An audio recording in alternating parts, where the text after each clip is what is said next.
في ناس كتير زعلانة على التواصل الاجتماعي وبتعتب على الحكومة المصرية بعد ظهور الفيديو ده، وده اللي أنا عرفته طبعا من خلال قراءة التعليقات على أحد الفيديوهات من أصحاب المنصات اللي منزلة نفس الفيديو.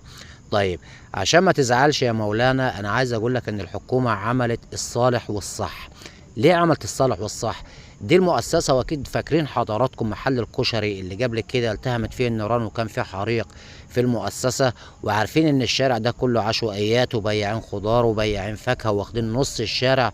طلعت النار هنا من محل الكشري، مسكت في العشوائيات اللي هي عاملاها الناس دي، ممتلكه بقى نص الشارع، التندة والشماسي والعدايات بتاعه الجوطه وبتاعه الفاكهه، لحد ما خلاص كانت هتوصل لمحطه المترو. فهنا قررت الحكومه ان تعمل سور خرساني كده تفصل ما بين الشارع وما بين محطه المترو. انا شايف ان كده صح، وتحيا الحكومه المصريه وتحيا مصر.